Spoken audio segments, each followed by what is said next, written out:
Essa camisa amarela que eu estou com ela aqui na tribuna é, na verdade, uma campanha internacional contra o verdadeiro genocídio que acontece no Brasil e no mundo contra a juventude negra. Senhor presidente, falo aqui da campanha Jovem Negro Vivo, da Anistia Internacional, hoje, 19 de novembro, amanhã, 20 de novembro, o Dia Nacional da Consciência Negra.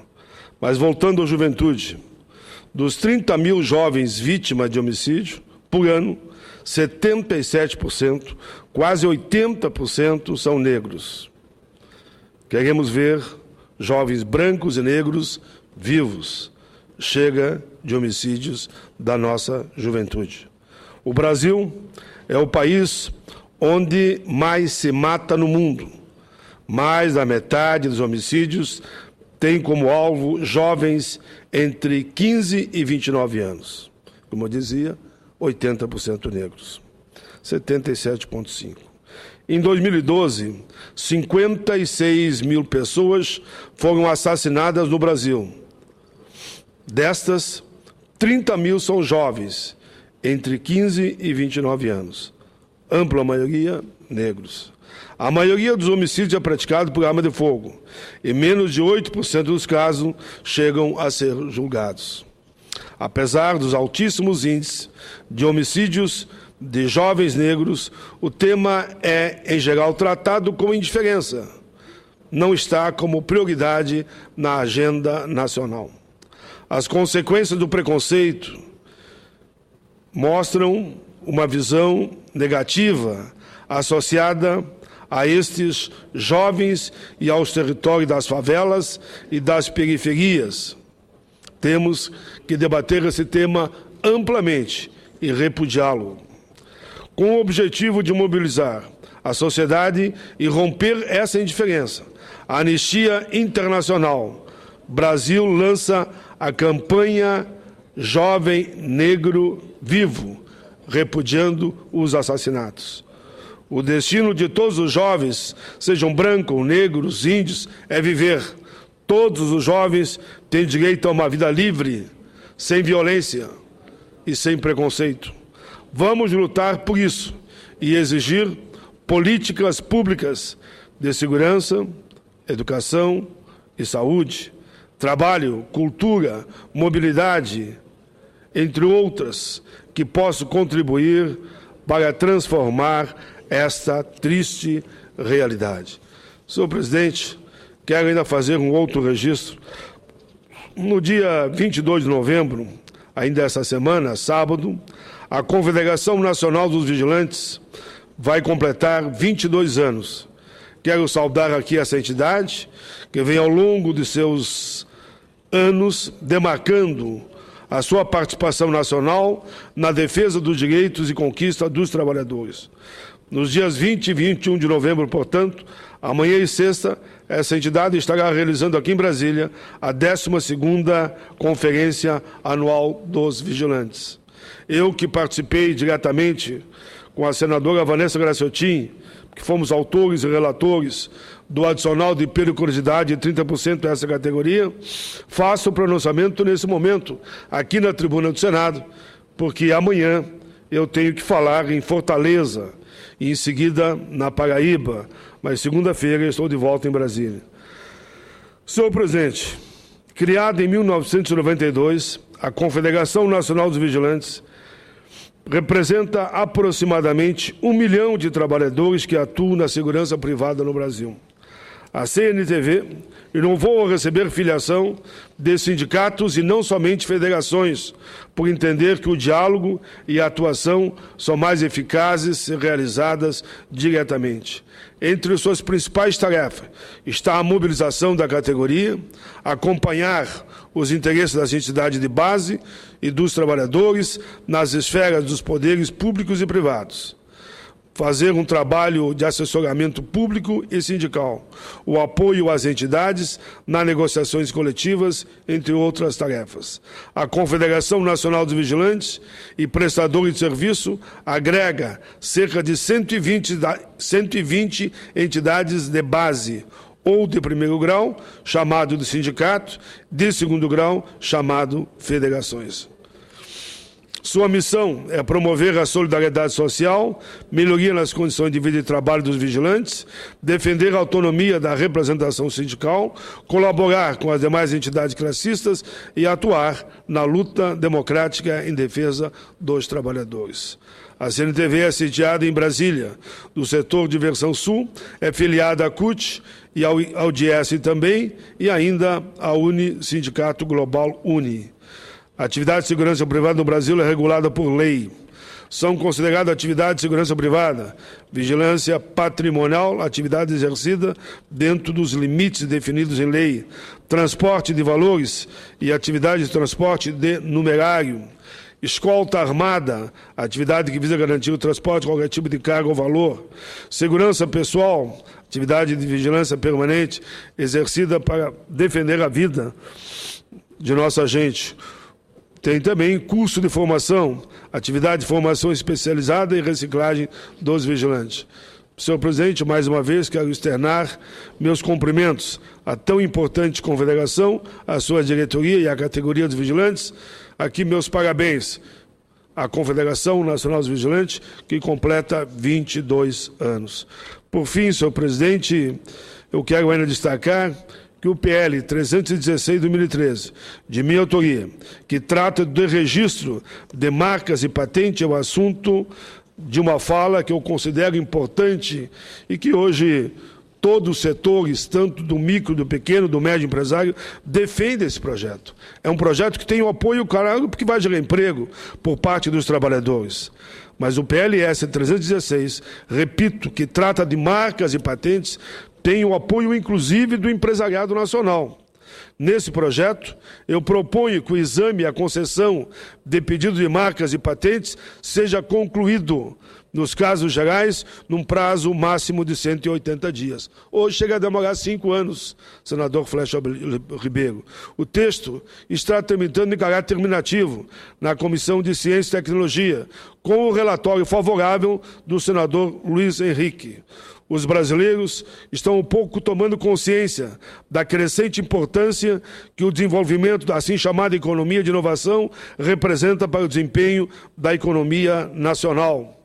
Nas economias mais desenvolvidas, é cada vez menor a participação das formas tradicionais de geração de riqueza. Isso quer dizer a despeito das dificuldades que ainda há para contabilizar sua participação e o seu impacto no conjunto da economia. A ciência, a tecnologia e a inovação deixaram de ser fenômenos periféricos da formação do PIB para ocupar o centro das preocupações de caráter estratégico nessas nações. Com isso, todo um conjunto de políticas públicas vem ganhando importância cada vez maior, sendo possível citar de modo especial as que articulam temas relativos ao Sistema Nacional de Propriedade Industrial, ao incentivo à cooperação entre a academia e o setor produtivo, e as que delineam a própria política industrial.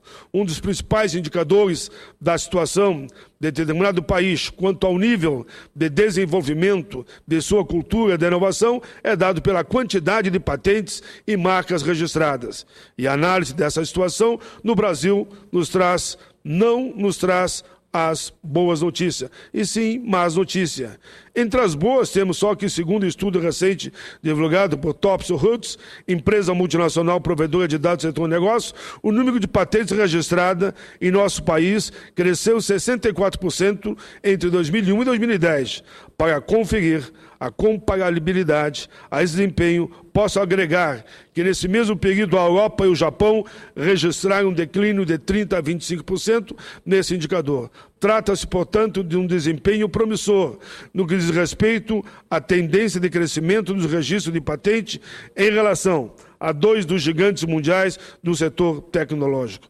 Tão importante quanto isso, o perfil dos pedidos inverteu-se completamente entre nós, sendo que, no início do período do estudo, 2/3 dos pedidos eram feitos por estrangeiros, enquanto agora o percentual semelhante representa o montante de pedidos feitos por brasileiros. Mas o desempenho brasileiro, embora venha melhorando, como se vê pelos dados que apresentei, ainda opera numa escala extremamente reduzida, se comparando com os padrões do mercado internacional. Pois vejamos, no Brasil foram feitos na década passada cerca de 130 mil pedidos de registros, computadores conforme o critério de WVPI, um índice mundialmente aceito para a mensuração de patente. Enquanto isso, todavia, na China, que superou recentemente os Estados Unidos e o Japão na contabilidade e inovação, a quantidade de pedidos de patente superou a casa de 3 milhões. Nós, 130 mil. Na China, 3 milhões. Trata-se, evidentemente, de uma diferença muito significativa, que nos desafia a imaginar como poderemos nós, no Senado, apoiar concretamente o esforço nacional de inovação e assim ajudar a provocar uma melhora de peso ainda maior no desempenho do nosso país. O próprio relatório Thompson constatou que o Brasil, país que, nesse momento, acelera o ritmo dos pedidos depositados, demonstrando ser um dos canteiros férteis da inovação ao redor do mundo, lida com um problema crônico alojado no coração mesmo do processo de marcas e patentes. A lentidão do INPE, Instituto Nacional de Propriedade Industrial, na conclusão dos pedidos de registro, infelizmente, é conhecido por todos. Essa morosidade atravanca o desenvolvimento e deixa desiludidos aqueles que querem investir, gerar emprego e riqueza no nosso país. Segundo os responsáveis pelo levantamento que consultei, o INPE tinha em 2012 cerca de 150 mil pedidos acumulados, não sendo incomum que a aprovação de algum desses tomasse 8 ou mesmo 10 anos para dizer se aprova ou não aprova. Os dados interessantes constam no livro ainda Basta de Histórias, do jornalista argentino Andrés Oppenheim, considerado o maior respeitado colunista no assuntos latino-americanos na imprensa norte-americana. Segundo ele faz uma indagação por que o Brasil libera 100 patentes por ano e a Coreia do Sul libera 8.800 patentes por ano. Senhor presidente, realmente é de pensar. Enquanto isso, nos países ricos, a média de espera é de 3 anos. Essa situação vem, inclusive, constituindo entrave aos investimentos estrangeiros em nosso país, uma vez que tal lentidão, que pode demorar 10 anos, prejudica o retorno financeiro dos projetos por perda de receita, ainda contamina a segurança da propriedade industrial, garantida em última instância somente pela concessão da patente. É fato, contudo, que a demora no caso do Brasil vem melhorando, tendo caído de 7 para menos de 6 anos no período abrangido pelo estudo. Mas ainda é bastante demorado. Repito, há casos que demoram 10 anos. Em Taiwan, por exemplo, o prazo médio é de cerca de 36 meses para patentes industriais em geral, sendo da ordem de 1 ano apenas, no caso, as relativas a design ou a marca mais desconhecida. Os Estados Unidos, o Reino Unido e o Japão demandam cerca de 3 anos para a concessão. No registro final da patente, marcas, havendo um sistema abreviado nesse país que ajuda a reduzir o prazo de concessão, em alguns casos pré-definidos, para menos de 1 ano. Tempo similar é praticado em nossa vizinhança, Chile, México, registra, conforme a informação colhida junto aos órgãos de divulgação, um prazo um pouco maior, chegando no máximo a 5 anos. Motivado por esse estado de coisas, senhoras e senhores, apresentei o projeto 316 de 2013. Nele proponho que o exame e a concessão do pedido de patente de marca seja concluído, nos casos gerais, um prazo máximo de 180 dias. Proponho ainda que as informações adicionalmente solicitadas ao requerente sejam formalizadas no prazo de 90 dias, passando a contagem do limite estabelecido para a concessão a contar, nesses casos, da data do atendimento. Essa medida, senhores e senhoras, não constitui absolutamente uma crítica à atuação do INPE. Não é meu objetivo vir aqui simplesmente criticar o INPE. Muito ao contrário. Tem informação de que aquele órgão vem fazendo um grande esforço para reduzir os prazos de atendimento dos pedidos que lhes são metidos, automatizando seus processos, encaminhando ações para contornar seus gargalos operacionais, notadamente no que se refere à quantidade de pessoal alocado no exame de pedidos. Quero, assim, apoiar esse esforço no que couber na ação parlamentar, por isso apresentei esse projeto. Entendo que o Congresso Nacional, ao convalidar essa iniciativa, está dando ao Executivo um sinal claro da importância que o Legislativo vota a inovação tecnológica e, nessa linha, da relevância de que sejam disponibilizados os recursos necessários ao bom desempenho dos órgãos críticos para a economia da inovação, entre os quais se destaca o INPE. Certo da importância dessa medida para a superação de um dos grandes gargalos que hoje se colocam ante as perspectivas de superação do atraso nacional no que diz respeito à cultura da inovação, peço o apoio de todos para a aprovação deste importante projeto.